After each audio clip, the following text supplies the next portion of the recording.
Hello everyone, officer সিরিজের 3 number class এটা। আজকে আমরা আলোচনা করব ক্লাসিক্যাল ডান্স এবং ক্লাসিক্যাল ল্যাঙ্গুয়েজ নিয়ে। ভেরি ইম্পর্টেন্ট একটা টপিক। এই ভিডিওটা তোমরা এই মুহূর্তে রেকর্ড দেখতে পাচ্ছ, কারণ আমি এই মুহূর্তে একটু বাইরে আছি। তবে 3-4 দিন পর থেকে তোমরা এই ক্লাসগুলো লাইভ পাবে। তোমাদের যত ডাউট থাকবে সেইগুলো কিন্তু আমি লাইভ ক্লিয়ার করে দেব। তো যাই হোক, এই সিরিজের জন্য একটা লাইক চাই, কারণ এখানে কিন্তু আমি ওই ওপর দিয়ে পড়াচ্ছি না। একটা গ্র্যাজুয়েশন লেভেলের পরীক্ষা ক্লিয়ার করতে গেলে যতটা ডিপে যেতে হয় আমি কিন্তু সেইভাবেই তোমাদের পড়াচ্ছি। প্রথম থেকে লাস্ট পর্যন্ত থাকো, তাহলেই বুঝতে পারবে। প্রথমত, ক্লাসিক্যাল ডান্স কাকে বলে, হোয়াট ইজ ক্লাসিক্যাল ডান্স, তারপর আমরা বুঝবো যে কোনগুলো আছে কি না আছে।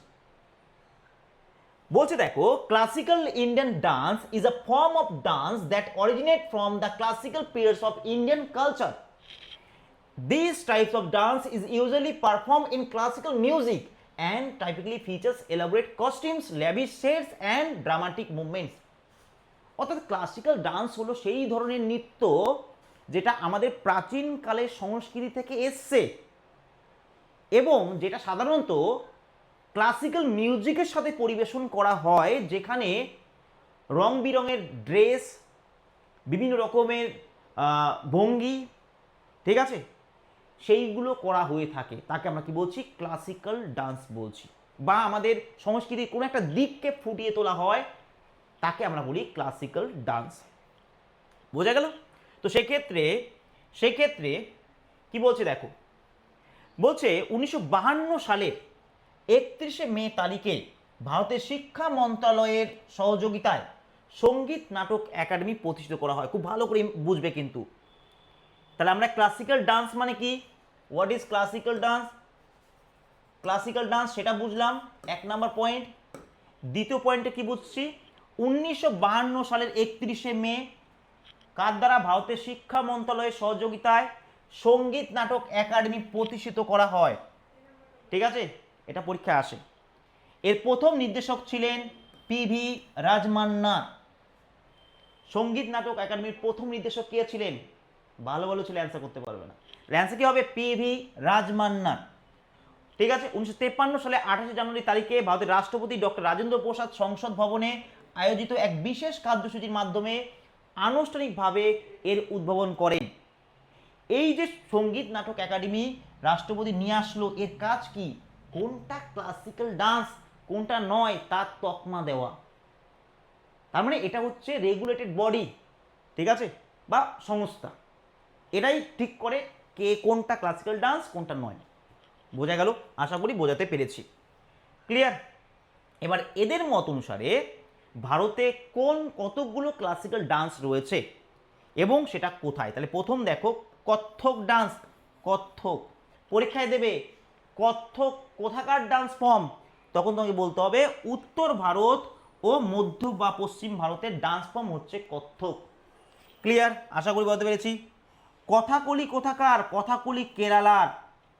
কুচিপুড়ি কোথাকার? অন্ধ্রপ্রদেশ।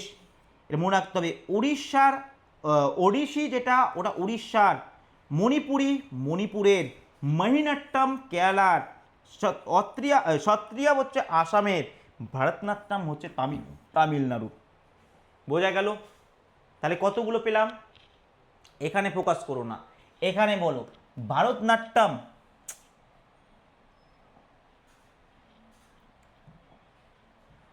কি পাচ্ছি? 1। ভারতনাট্যম কোথাকার? এখানে মুখস্থ হবে, ভারতনাট্যম তামিলনাড়ু, তাই না? তামিলনাড়ু। আর কি পেলাম? কথাকলি। কথাকলি, তাই না? এটা কোথাকার? কেরালা। এটা কেরালার। কে ফর কে। আর কি কেরালা পেয়েছিলাম আমরা? কথাকলি আর তোমার মোহিনীঅট্টম। ঠিক আছে, এটার জন্য কোনো ট্রিকের প্রয়োজন হয় না। মোহিনীঅট্টম এটা কেরালা। কেরালা 3টা হয়ে গেল। তাহলে কেরালার হচ্ছে কথাকলি আর মোহিনীঅট্টম। ঠিক আছে, কেরালা। ভারতনাট্যম তামিলনাড়ু। ওকে। কত্থক যেটা, কত্থক এটা কোথাকার? এটা উত্তর ভারত ও মধ্য ভারতের। কত্থক উত্তরপ্রদেশ থাকলে উত্তরপ্রদেশও হবে কত্থক। ঠিক আছে। মণিপুরের মণিপুরি, আর ওডিশি উড়িষ্যা। তাহলে মণিপুর, এটার জন্য আলাদা করে মনে রাখার দরকার নেই। মণিপুরি আর এইদিকে ওড়িশি, যেটা ওড়িশি হচ্ছে কি এটা উড়িষ্যার। ব্যাস।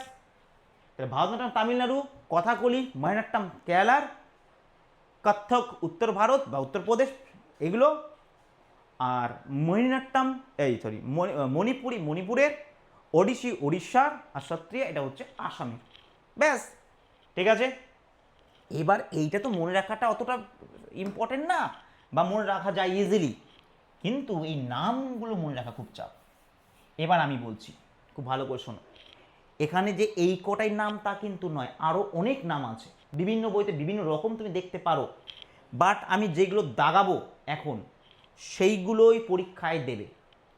সব নাম একটার থেকে দেয় না, যারা খুব ফেমাস। যেমন আমি যদি বলি আমাদের হিন্দি সঙ্গীত নিয়ে, হিন্দি গান নিয়ে কার কথা সবার প্রথম মনে পড়বে? অরিজিৎ সিং, সোনু নিগম, তাই না? তারপর তোমার কুমার শানু, এরা কি ল্যান্ডমার্ক। ঠিক তেমনিভাবে এদের যে ল্যান্ডমার্ক নামগুলো আছে সেইগুলি পরীক্ষায় দেয়। তো এখানে দেখো ভারতনাট্যম ডান্সের সাথে যুক্ত টি বালা সরস্বতী, রুকমণি দেবী, ঠিক আছে, রুকমণি দেবী, আনন্দ শঙ্কর জয়ন্ত, ঠিক আছে, ইয়ামিনী কৃষ্ণমূর্তি, বাকিগুলো পড়তে হবে, বাট এই নামগুলো ভেরি ইম্পর্টেন্ট। বিপি ধনঞ্জয়ন। মণিপুরের সাথে তোমার এটা আমুবি সিং, বিনো দেবী, রাজকুমার সিংজিৎ সিং। মহিনাট্যমের ক্ষেত্রে তোমার ক্ষেমাবতী, নামটা মনে রাখবে, ক্ষেমাবতী আর সুনন্দা নায়ের, কনক রেলে, ঠিক আছে, কনক রেলে বলছি, রিলে, কনক রিলে। উড়িষ্যার সাথে ভেরি ইম্পর্টেন্ট কেলুচরণ মহাপাত্র এবং তোমার সোনাল মান সিং। কথাকলির সাথে পি কে কুলঞ্জকুরুপ, ঠিক আছে, কলামণ্ডলম রাজন এবং গোপী কলমণ্ডলম। কুচিপুড়িটা ভেরি ইম্পর্টেন্ট, রাধা রেড্ডি, ঠিক আছে, এই দুটো খুব ইম্পর্টেন্ট। সত্রিয়ার সাথে গণকান্ত বড় বোর বায়ন, এটা বড় বায়ের বায়ন। নামগুলো খুব চাপ, আবার বলছি এখানে দেখো সেই জন্য খুব কম নাম দিয়েছি, এই নামগুলো একটু মনে রেখো, তোমরা অন্যান্য বই আরও অন্য নামও পেতে পারো। এবার যেটা আছে সেটা হচ্ছে কি ভাষা বা ল্যাঙ্গুয়েজ। তো সেক্ষেত্রে বলছে এখানে দেখো, বলছে ধ্রুপদী ভাষা বা ক্লাসিক্যাল ল্যাঙ্গুয়েজ বলতে এমন সব ভাষাকে বোঝায় যেগুলি অত্যন্ত প্রাচীন, প্রায় 1500 বা তারও বেশি বছর পুরনো, যাদের একটি বৃহৎ এবং অত্যন্ত সমৃদ্ধ প্রাচীন ইতিহাস বা সাহিত্য আছে, এবং যাদের প্রাচীন সাহিত্যের ঐতিহ্যটি অপর কোন সাহিত্যের ঐতিহ্যের উপর নির্ভরশীল নয়, ঠিক আছে, বরং স্বাধীন ও তোমার স্বাবলম্বীভাবে গড়ে উঠেছে, তাকে আমরা কি বলছি? ধ্রুপদী ভাষা বা ক্লাসিক্যাল ল্যাঙ্গুয়েজ বলছি। কতগুলো ক্লাসিক্যাল ল্যাঙ্গুয়েজ রয়েছে, তা সেক্ষেত্রে যেমন দেখো আমি এক্সাম্পল হিসেবে যদি বলি, যেমন সংস্কৃত, তামিল, গ্রিক, ল্যাটিন, চীনা, আরবি, এগুলো কি ধ্রুপদী ভাষার হিসাবে কিন্তু গণ্য করা হয়, অর্থাৎ মনে করা হয় এগুলো অনেক পুরনো এবং এইগুলো আর অন্য কোনো ভাষা থেকে উদ্ভূত হয়নি, এর একটা নিজস্ব স্বাবলম্বিতা রয়েছে এবং এগুলো স্বাধীন, এটা মনে করা হয়। যেমন ইংরাজিটা কিন্তু পরবর্তী সময়ে এসছে, এটা এর অন্য কোনো ইতিহাস রয়েছে, কিন্তু এখানে এই ভাষাগুলো কিন্তু সেইভাবে নেই। তো ভারতের ক্ষেত্রে আচ্ছা, ভারতের ক্ষেত্রে কোন কোনগুলো রয়েছে? তাহলে সেক্ষেত্রে তামিল, সংস্কৃত, কন্নড়, তেলেগু, মালয়ালম এবং উড়িয়া। যদি কারেন্ট অ্যাফেয়ার্সে কিছু আপডেট হয়, কারণ এই ডেটটাও আমাদের মানে কোচিংয়ের নোট আমি তোমাদের দেখাচ্ছি, ঠিক আছে, আমাদের বই আমাদের আপডেটের কাজ চলছে, ঠিক আছে। তবে সেক্ষেত্রে এইটা যেহেতু আগে কি, যদি কোনো কারেন্ট অ্যাফেয়ার্স আপডেট থাকে আমি তোমাদের কমেন্ট সেকশনে পিন করে দেবো, ঠিক আছে। তো আমার আপডেট অনুসারে তামিলনাড়ু 2004-এ হয়, সংস্কৃত 2005, কন্নড় 2008, তেলেগু 2008, মালয়ালম 2013 আর উড়িয়া হয় 2014। তাহলে কতগুলো রয়েছে? 6খানা রয়েছে। কোন বছর কোনটা এটা মনে রাখবে। তাহলে ভারতের প্রথম ক্লাসিক্যাল ল্যাঙ্গুয়েজ হিসেবে স্বীকৃতি পায় তামিল 2004 সালে, দেন 2005 সালে সংস্কৃত, ঠিক আছে, কন্নড় পায় 2008 সালে, তেলেগু 2008 সালে, মালয়ালম 2013 সালে, উড়িয়া পায় 2014 সালে। আশা করি বোঝাতে পেরেছি। বোঝা গেছে? তোমরা, আমি আবার বলছি, এখানে এই নামগুলো তোমরা এর বেশি দরকার হয় না, তোমরা চাইলে পড়তে পারো, শুধু এইটুকু এনশিওর করবে যাতে সেটা মাথায় যেন থাকে, নাহলে কিন্তু খুব সমস্যা। ঠিক আছে, ওকে, নেক্সট ক্লাসে আমরা আলোচনা করব ভারতের দীর্ঘতম, বৃহত্তম, উচ্চতম কি আছে সেইগুলো। একদমই থাকতে হবে শেষ পর্যন্ত এই সিরিজের। খুব তাড়াতাড়ি আমি এই সিরিজটা নিয়ে এগোবো। আর বড় বড় ম্যাথন টাইপের ক্লাসও হবে, কারণ পুরো জিকেটার দায়িত্ব আমার, জিকেটা আমি করাবো। পলিটি হোক, জিওগ্রাফি হোক, এই ক্লাসগুলো খুব ভালোভাবে তোমাদের আমি বোঝাতে পারবো আশা রাখছি। তো সেই জন্য এই চ্যানেলটাকে কিন্তু সাবস্ক্রাইব করে রাখতে হবে। ঠিক আছে, থ্যাংক ইউ, এই পর্যন্তই।